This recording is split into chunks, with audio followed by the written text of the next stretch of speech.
Et ça semble être réglé. Donc, bienvenue à tous dans ce live et navré pour ce retard.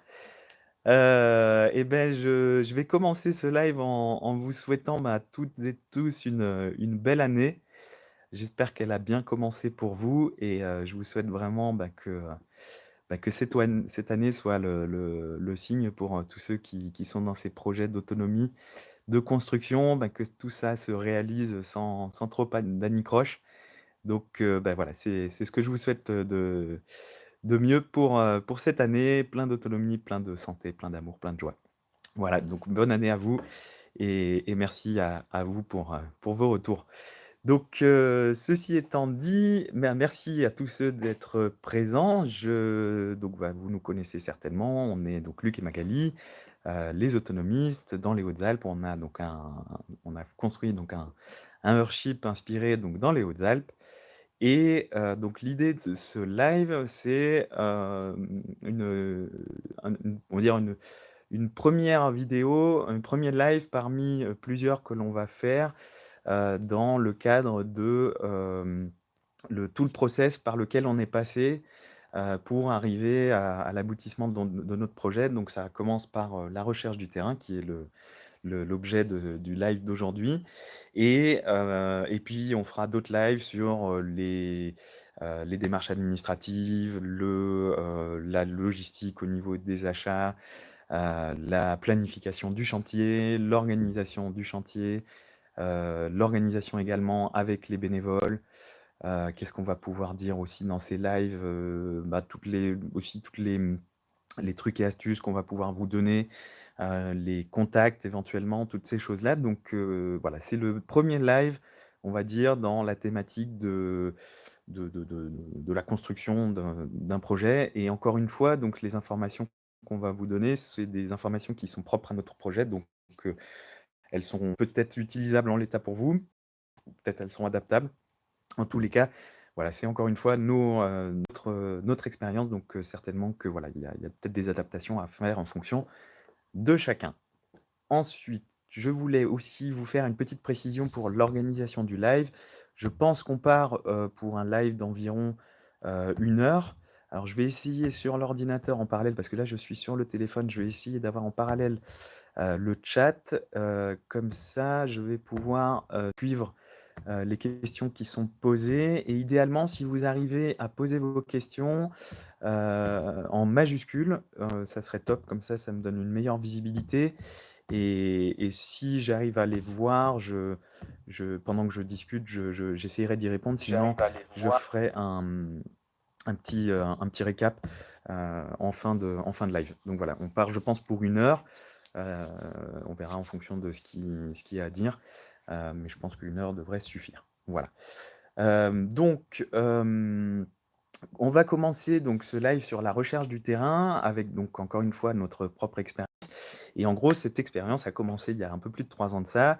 Avec Magali, on s'était donc, motivés donc dans le projet d'une construction de maisons alternatives écologiques et pour ça, on cherchait donc, à trouver un terrain, qui corresponde à des besoins que l'on avait identifiés nous en amont et dans ces besoins-là, on avait, identifié pas mal de choses qu'on va partager avec vous, pour peut-être, vous aider à, mieux appréhender le terrain idéal pour la construction d'un worship.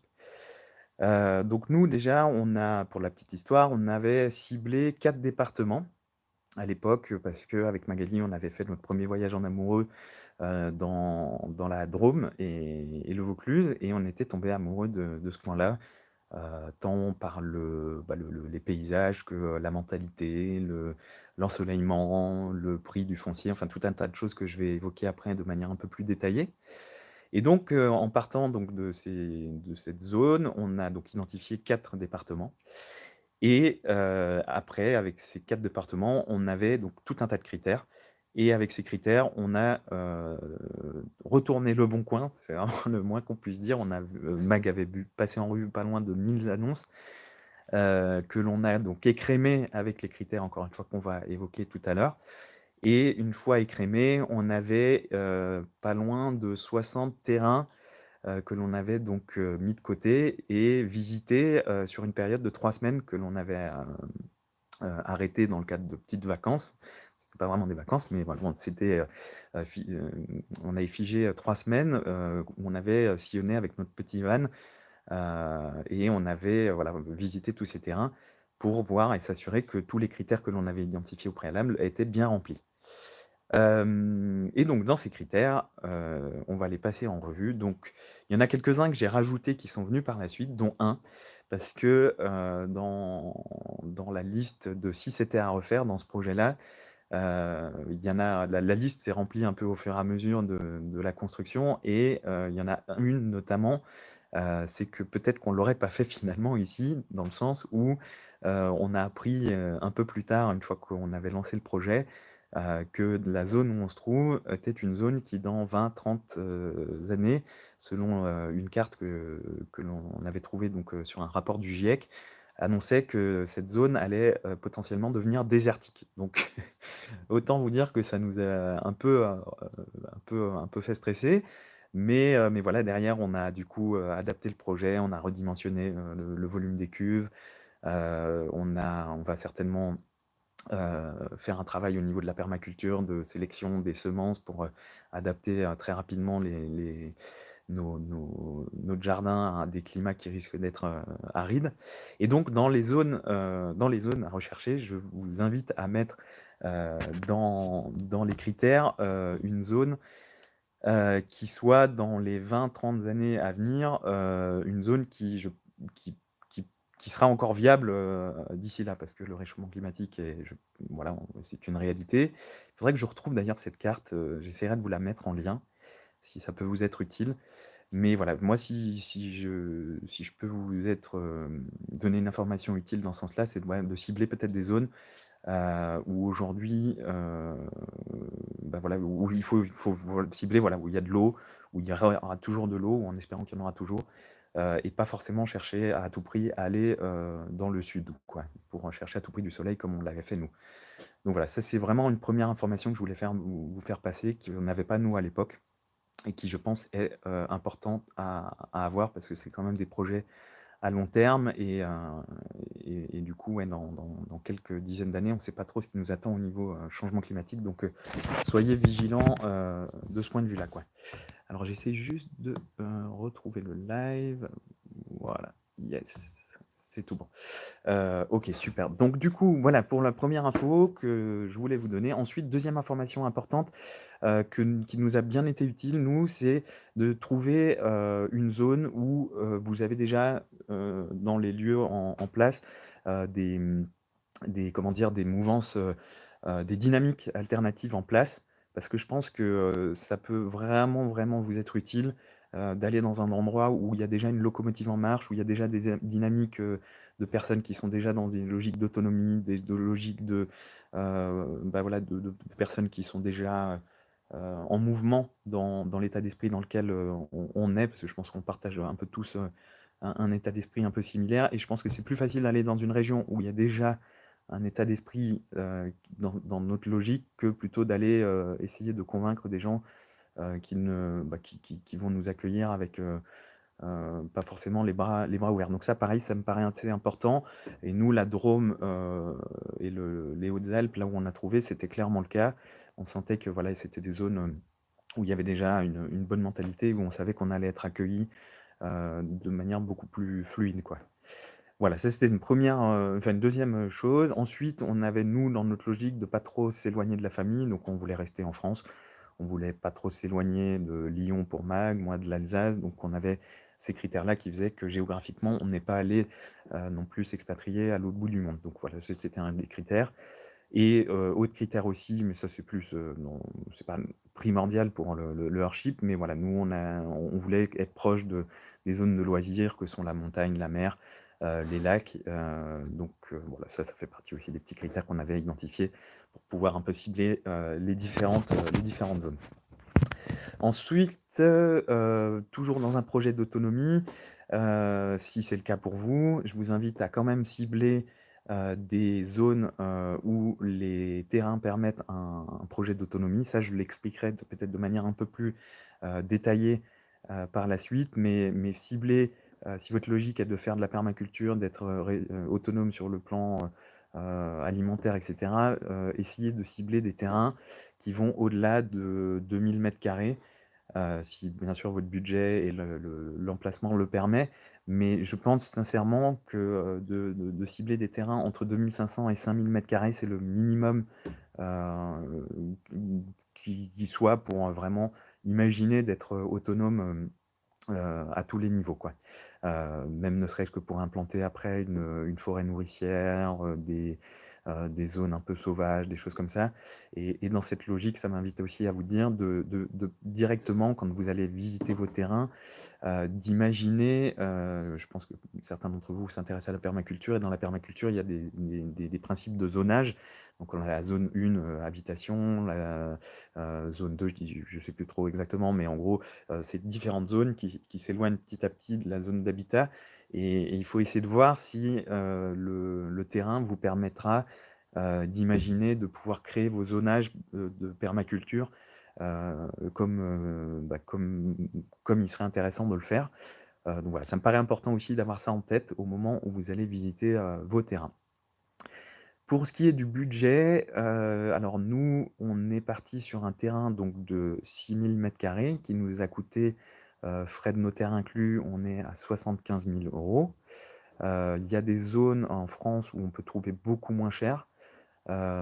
C'est vraiment après là aussi en fonction de vos besoins, de là où vous avez, envie de vous installer. Mais clairement aujourd'hui, je sais qu'en Dordogne, dans le Lot, dans en Corrèze, dans la Creuse, des choses comme ça, on peut trouver des choses, vraiment à des prix très, très, très intéressants. Et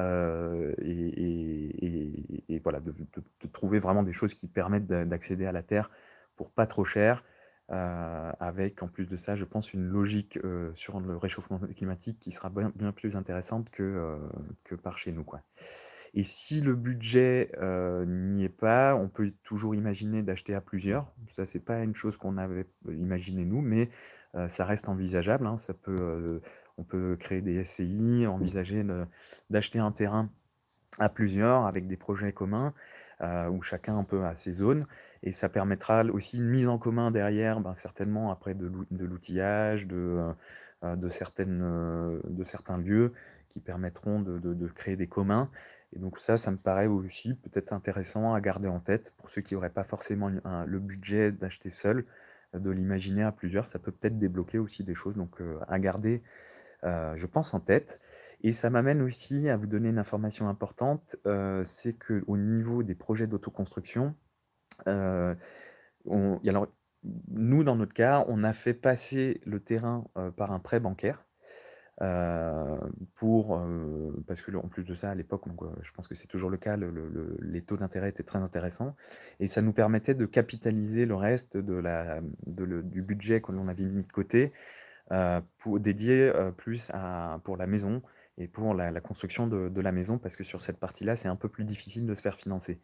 J'ai eu une information lors du précédent live comme quoi il serait possible de faire financer les travaux de la maison.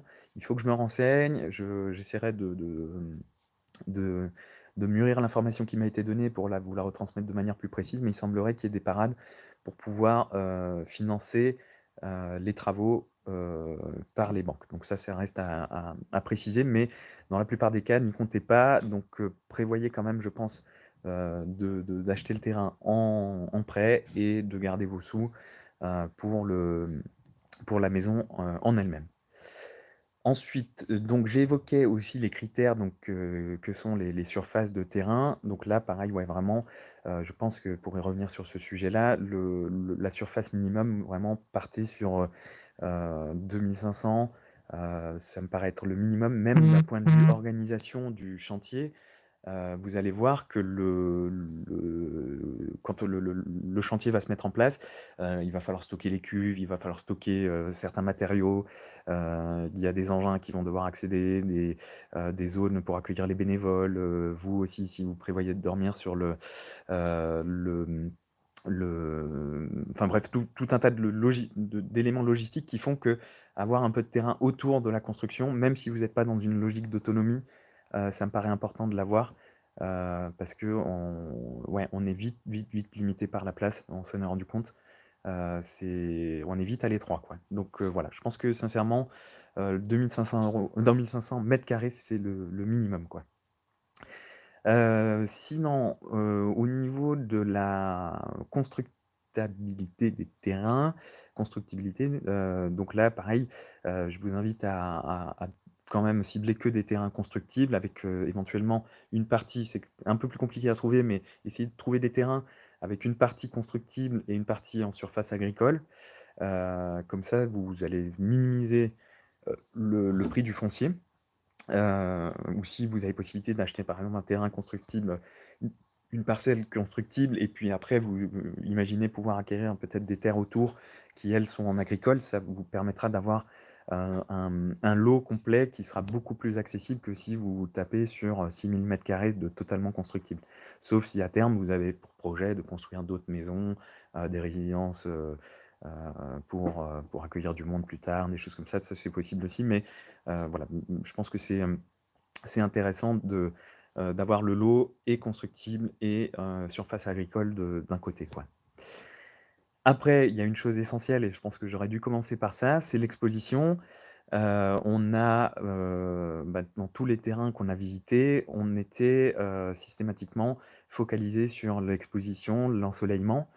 Et alors là, bon, nous, on a beaucoup de chance, ça c'est un des points forts de la région, c'est qu'on a 300 jours de soleil par an.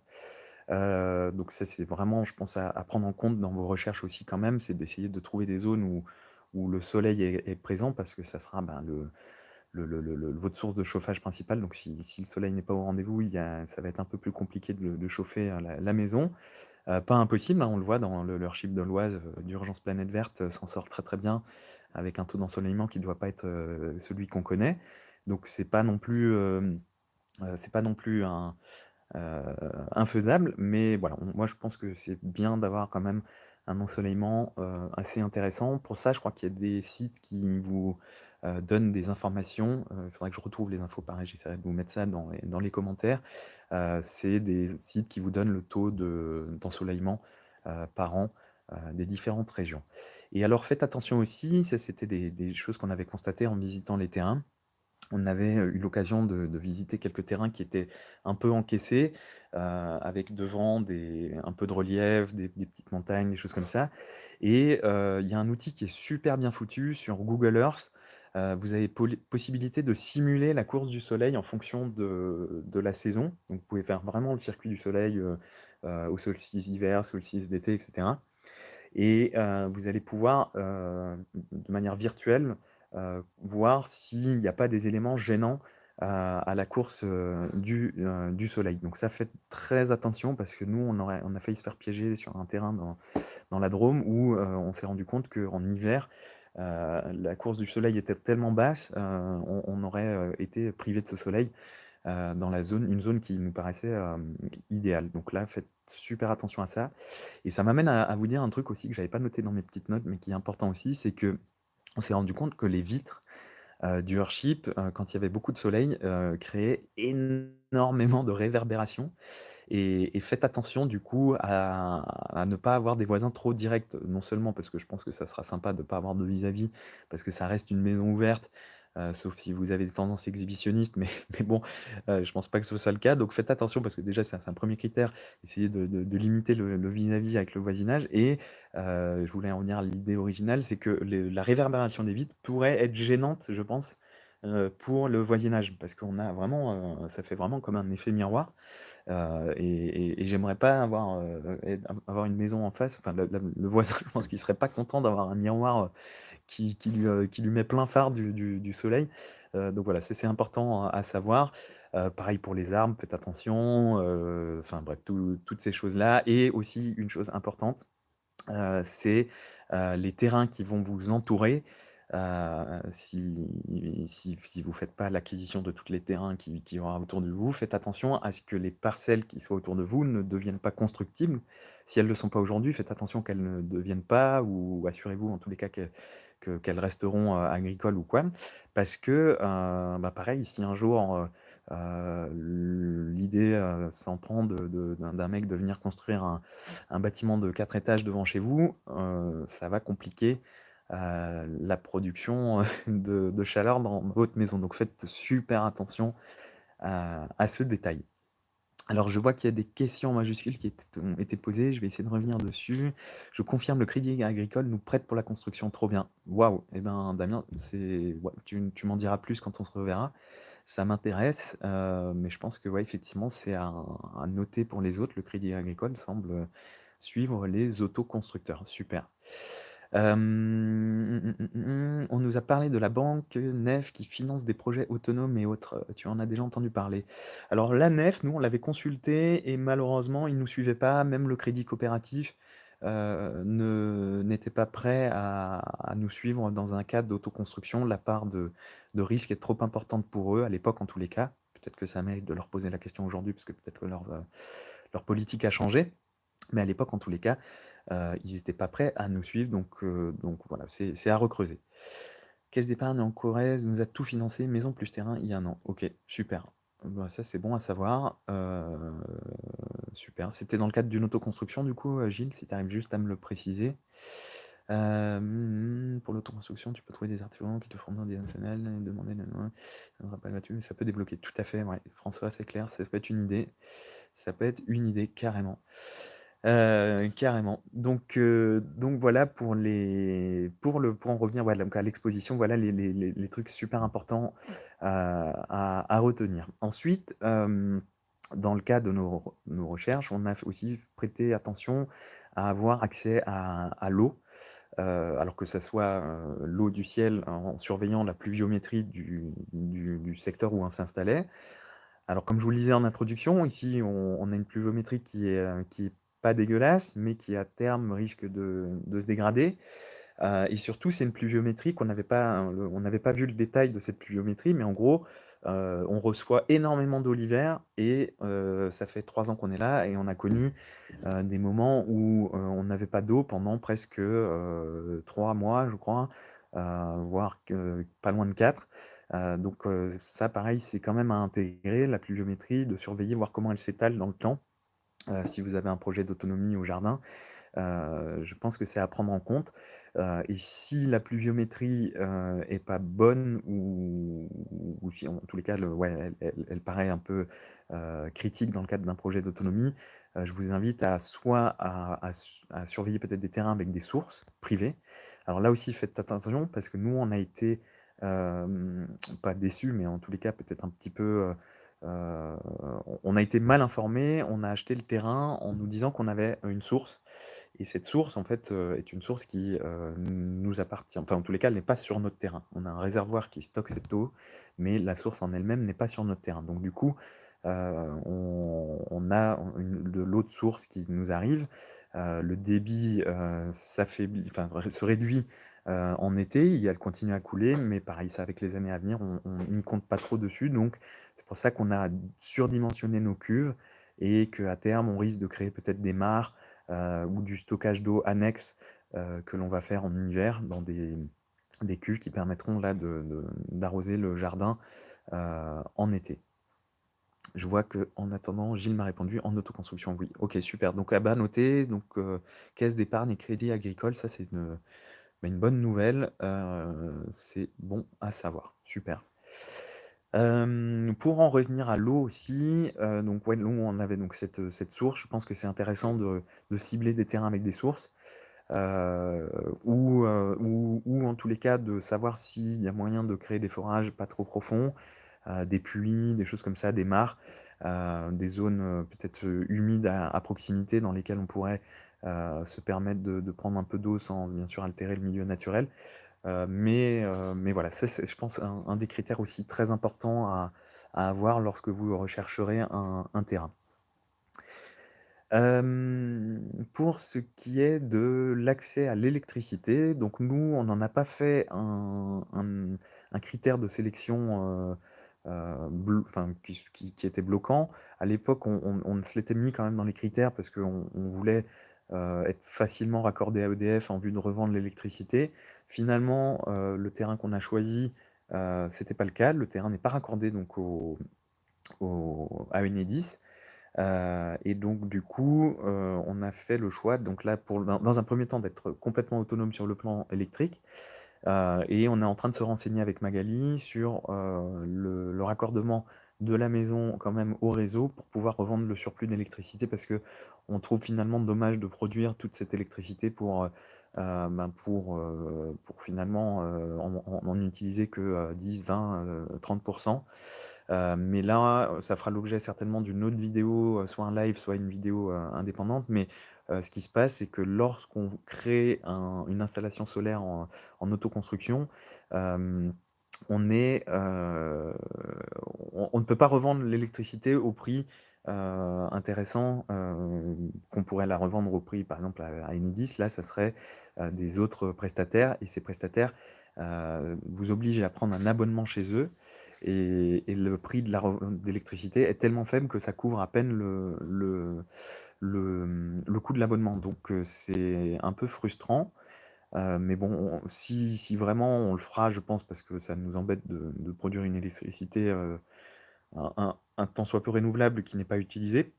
Donc, je pense qu'on le fera. Donc, dans vos recherches, je pense qu'il faut pas, éliminer, totalement, les terrains, enfin, voilà, ne visez pas forcément, je vais le tourner autrement, ne visez pas à tout prix l'autarcie, à tout prix, parce que je pense que c'est intéressant quand même, de pouvoir être connecté au réseau, dans cette logique-là, quoi. Voilà, c'est notre avis, mais après, tout le monde fait un peu comme il veut, mais je pense que c'est intéressant quand même de pouvoir l'envisager. Sauf si après, bien sûr, il y a des coûts de raccordement qui sont, prohibitifs. Là, ça sert à rien non plus hem, de l'envisager non plus, quoi. Après, l'autonomie, se fera bien même sans raccordement, quoi. Ensuite, dans les critères importants aussi, qu'on avait notés nous, c'était certaines commodités, donc, ben, l'accès à des petits commerces, des médecins à proximité, qu'est-ce qu'on a noté? Des, ouais, des pharmacies, tout un tas de petites choses au quotidien qui peuvent vous être utiles. Je pense que c'est pas mal de les avoir à proximité, même s'il faut pas non plus, s'installer à tout prix à côté. Mais voilà, d'avoir ça dans un périmètre, je pense, de 10 à 20 kilomètres, c'est quand même, je pense, important. Ça vous facilitera quand même un peu la vie, parce on sera pas, je pense, complètement autonome, et on dépendra toujours un petit peu de choses qu'on ne pourra pas faire. Donc ça, c'est quand même important à garder en tête, et dans cette logique de commodité, je pense que aussi, d'identifier, ouais, des zones, encore une fois, comme je vous le disais, un peu alternatives, où on peut imaginer, avoir, un producteur de miel, un producteur de fromage, un producteur de céréales, et cetera. Ça fera que dans cette logique d'autonomie et non d'autarcie, on va pouvoir après, à terme, faire des liens et pouvoir, se greffer à cette petite communauté en vue après de faire du troc, des échanges, et cetera. Je pense que c'est aussi important, à avoir en tête. Ensuite, bah, nous, on avait mis comme critère la vue. Je ne sais pas si vous avez vu les photos du terrain, mais on avait mis un peu ouais,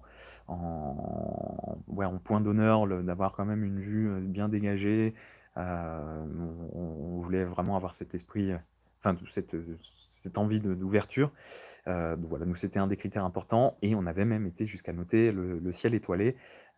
Si vous avez le plaisir un jour de venir ici, j'espère que vous aurez la joie de découvrir la force du ciel étoilé qu'on a ici. On a un des plus beaux ciels de France, et voilà, ça faisait partie des petits critères qu'on avait nous, qui sont cochés, bah, très, très, très largement ici, quoi. Ensuite, on avait noté aussi, le bruit. Alors ça, c'était, des critères qu'on avait bien relevés à l'époque où on voulait s'installer en appartement. On avait, identifié et fait attention à ne pas être proche d'une route, proche d'une école, de certaines usines, qu'est-ce qu'on peut avoir? Bon, bref, toute source de bruit. Je pense que c'est bon de l'étudier, et faites attention aussi, parce qu'on peut être surpris. Il y a des fois, on va visiter, un terrain, où il y a un moment où il y a pas de vent, et on va pas forcément, entendre certains bruits, et c'est le jour où on va avoir des vents, qui vont pousser, le bruit qui vient d'ailleurs, où on va être un peu surpris. Donc faites attention quand même à ces critères. Je pense que c'est important, on cherche tous un petit peu de la tranquillité, je pense en allant vers ce genre de construction, donc prenez-le bien en compte. On avait également pris en compte la qualité de la terre. Donc ça, on avait là aussi mis un critère, sur ce point-là, d'avoir une terre cultivable et qui soit directement, opérationnelle, même si là, la terre est quand même assez ingrate. On a quand même une terre qui permet de faire du jardinage qu'on va grader au fil des années. Mais je pense que voilà, pareil, si vous êtes dans une logique d'autonomie, de permaculture, je pense que c'est important de venir sur le terrain, de creuser un peu la terre, de faire des petits tests. Je ne sais pas si vous connaissez ce test avec, vous mélangez avec un peu d'eau et après vous voyez les différentes strates de, d'argile, de sable, etc. Ça vous donnera un peu une idée sur la nature du terrain et de voir si le terrain vous permettra de facilement cultiver, planter des arbres, etc. Donc ça, je pense que pareil, c'est important à, à avoir en tête lorsqu'on visite les terrains. Faites attention aussi à tout ce qui est, enfin faites attention plutôt, nous c'était important, on avait, envie d'avoir, des zones boisées, des zones, de forêt, pour avoir, ben, des zones un peu sauvages autour de nous et on avait pareil mis un petit point d'honneur sur ce critère donc je pense que c'est important d'essayer de s'entourer un petit peu de naturel. Pour l'accès à l'eau, alors je vous avais parlé donc de la source, mais il y avait aussi, j'ai oublié, l'accès à l'eau du réseau. Ça, nous, pareil, on n'était pas raccordés à l'eau, le terrain n'était pas viabilisé, on n'avait pas fait, un focus à tout prix d'avoir l'eau par le biais, du réseau traditionnel. D'autant plus que nous, l'eau du village dépend des sources. Donc de toute façon, s'il n'y a plus d'eau pour les gens du village, il y aurait plus d'eau pour le jardin. Donc, on s'est dit que de toute façon, on n'allait pas se raccorder, et qu'on allait faire, tenter en tous les cas, de faire notre autonomie en eau, hem, voilà, par nous-mêmes, quoi. Si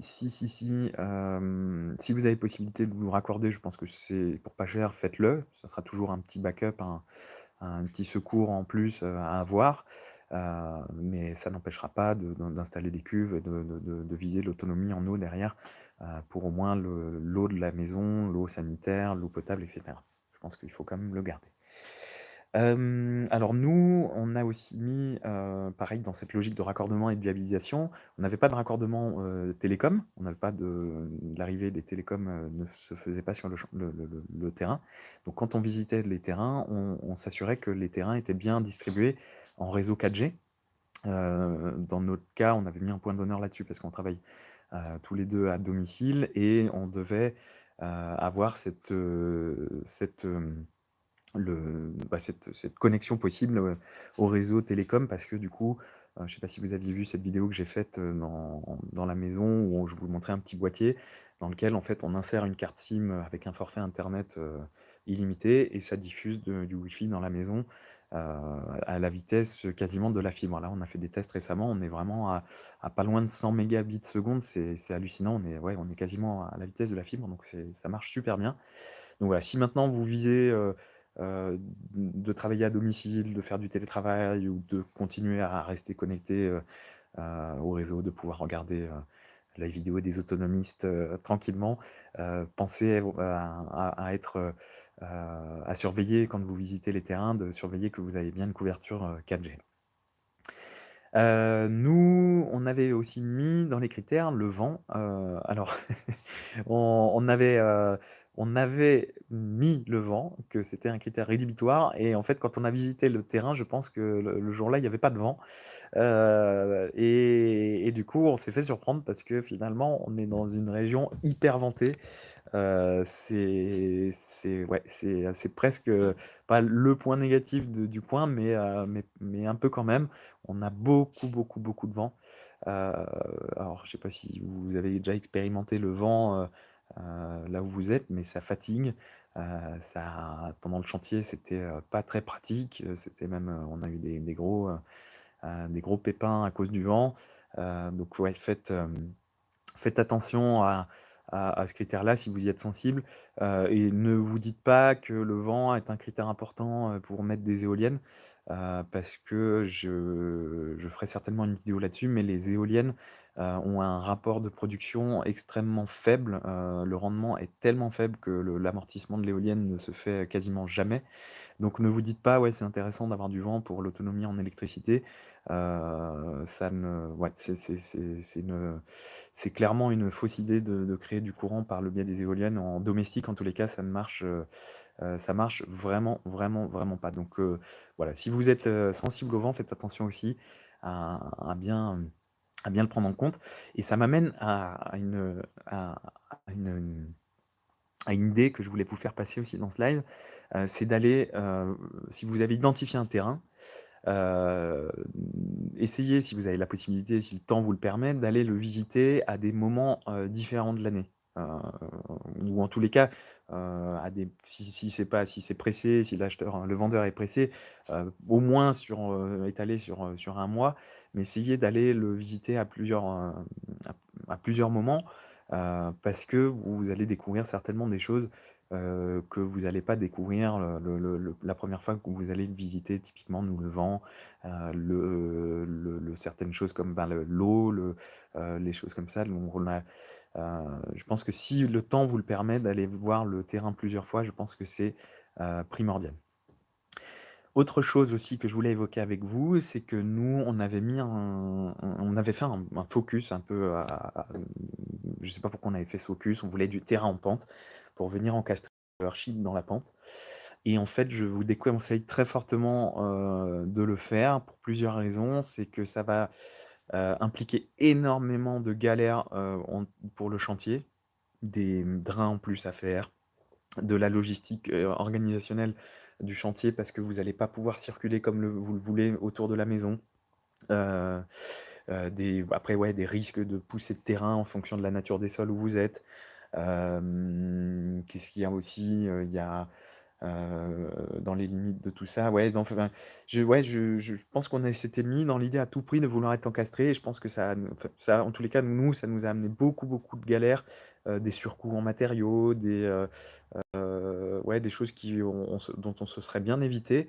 Et finalement, un terrain, plat sur lequel on pose notre airship, sur lequel on ramène notre butte de terre pour la masse thermique, franchement, c'est pratique. On peut circuler, autour du bâti, on peut s'amuser, vraiment comme on veut à tourner autour de la maison pour la construction. Donc je pense que vraiment, ne vous mettez pas dans la tête à tout prix de vouloir, vous encastrer. C'est franchement, ça vous impliquera beaucoup, beaucoup de galères. Ça m'amène aussi à vous parler de la nature des sols, pas pour la qualité de la terre, pour la permaculture, mais renseignez-vous bien aussi sur la nature des sols, sur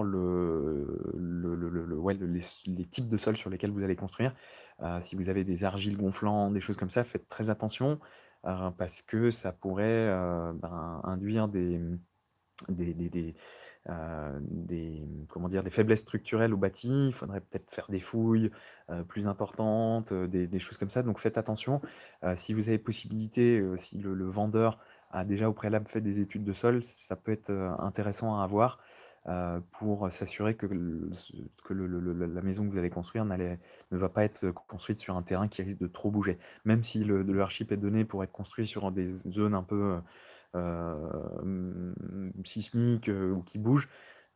Perso, j'ai pas envie de faire le pari de tester, voir si, si un airship ça tient vraiment la route, si les terrains venaient à bouger, quoi. Donc, faites attention à ce critère-là, je pense que c'est important.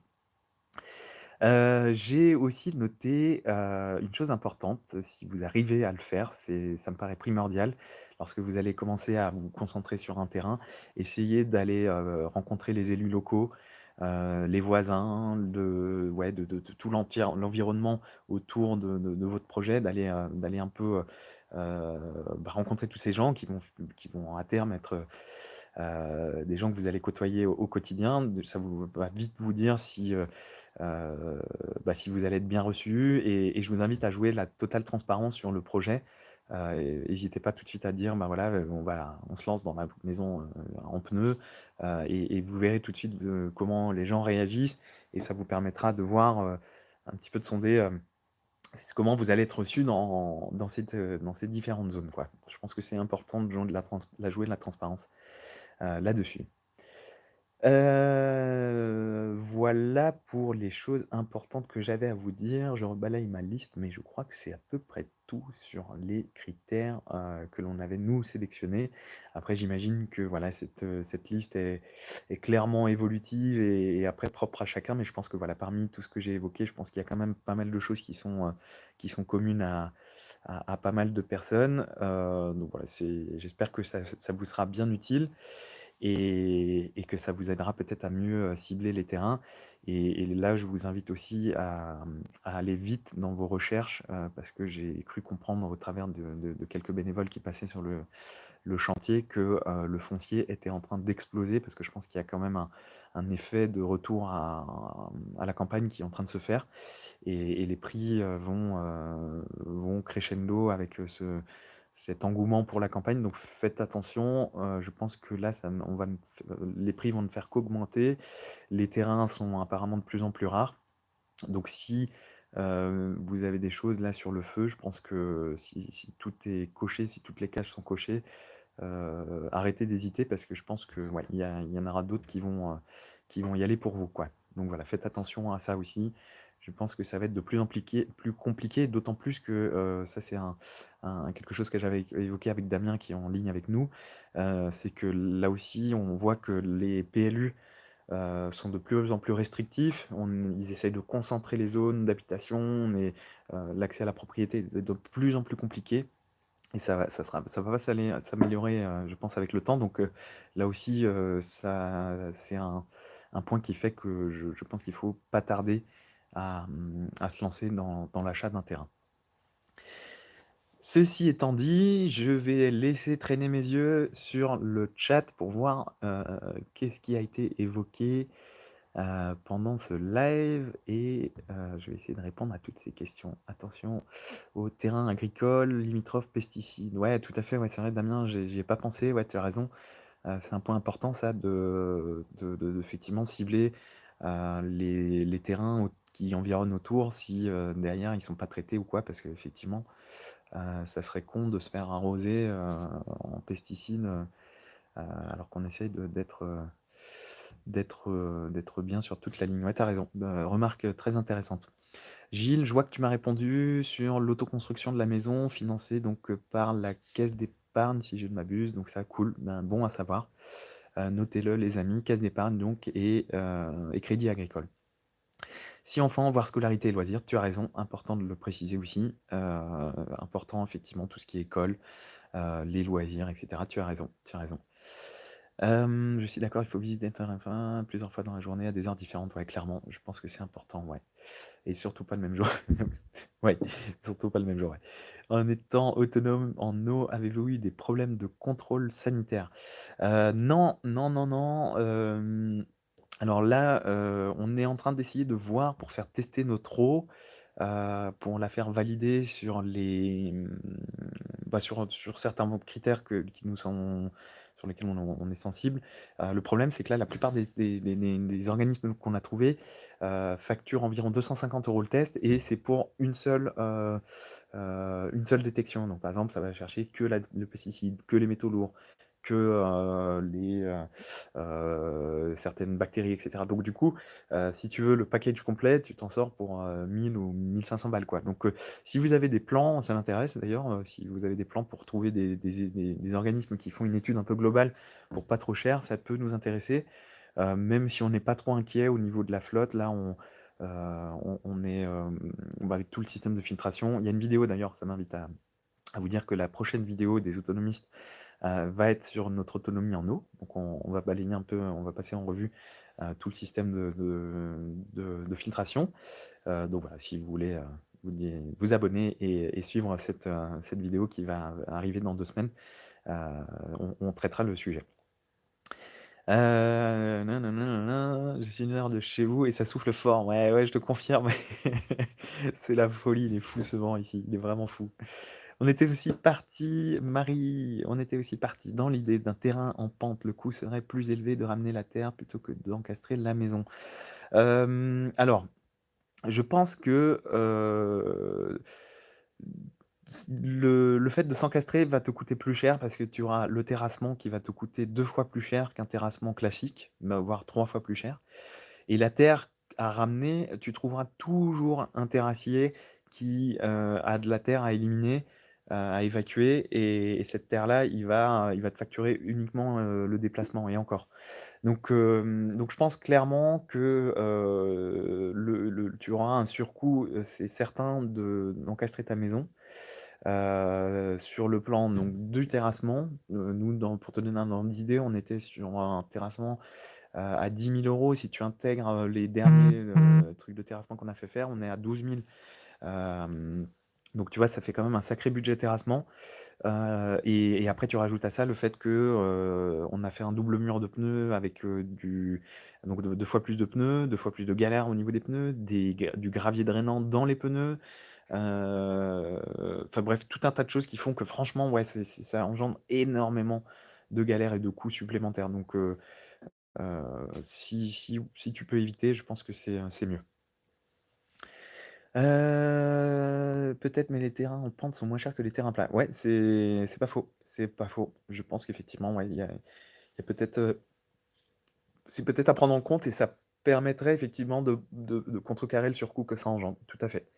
Mais ça n'empêche qu'il y a quand même quelques galères qui là ne seront pour notre pomme, quoi.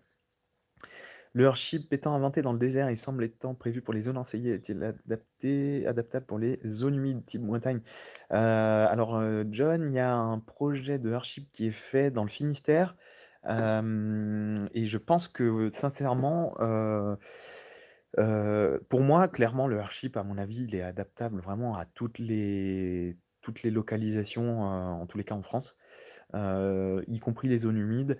Après, la seule différence qu'il va y avoir, c'est, nous, tu vois, on a fait le choix de ne pas mettre de cellules botaniques dans la maison et ça m'invite à vous en parler parce qu'on a constaté, dans la maison, on a très peu d'humidité, mais la dernière fois, on avait fait juste des chapes et le peu d'humidité qu'il y avait, qui est sorti des chapes, est venu se fixer sur le point bas des vitrages et a créé un peu de condensation et est venu ruisseler sur le bois.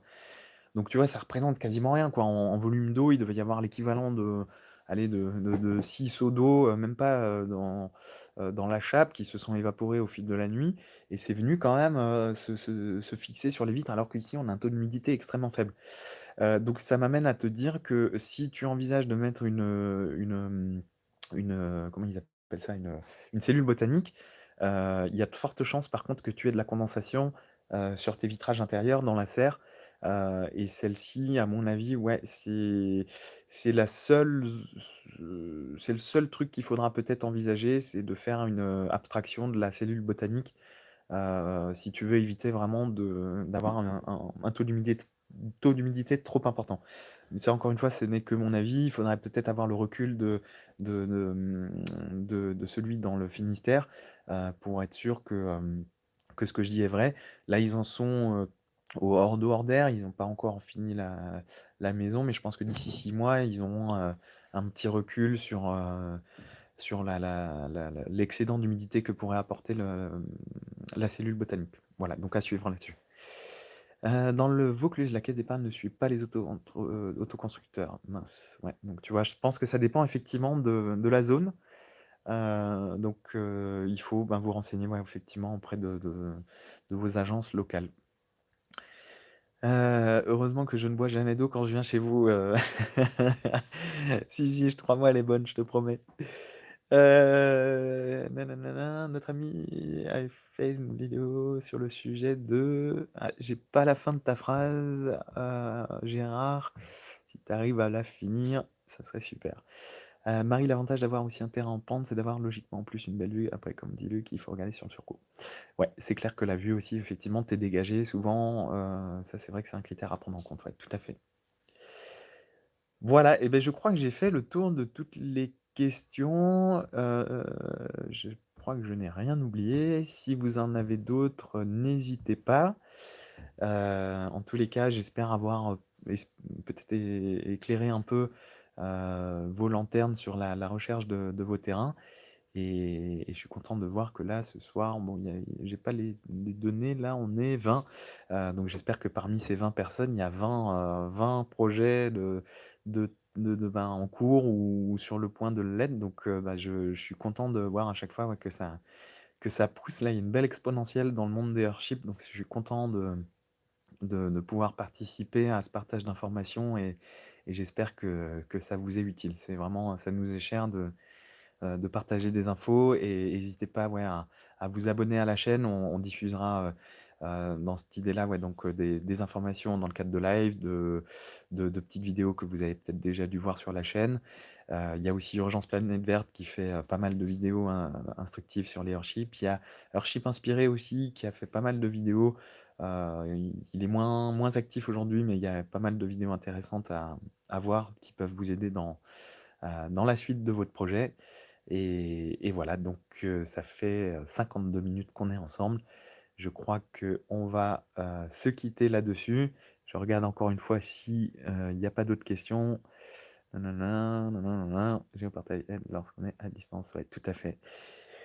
Voilà tous les amis, les autonomistes, je sais pas comment vous appeler. En tous les cas, c'était un plaisir. Merci à vous, d'avoir suivi ce live et je vous invite donc à vous abonner pour, voir la suite des vidéos. Prochaine vidéo donc sur l'autonomie en eau et après s'en suivra un live, je pense qu'on fera sur les démarches administratives, que l'on a par lesquelles on est passé, pour faire accepter le projet et puis après s'en suivra, la vidéo dans 1 mois et demi. On refera une vidéo en partenariat avec Oscaro Power sur la suite de l'installation, photovoltaïque. Donc voilà, beh, je vous souhaite une belle soirée, c'est l'heure de l'apéro, tu as raison Julien. Alors santé à vous tous, plein de bonnes choses et je vous dis à très vite. Salut les autonomistes et encore désolé pour cette petite galère technique. Allez, à très bientôt. Salut tout le monde.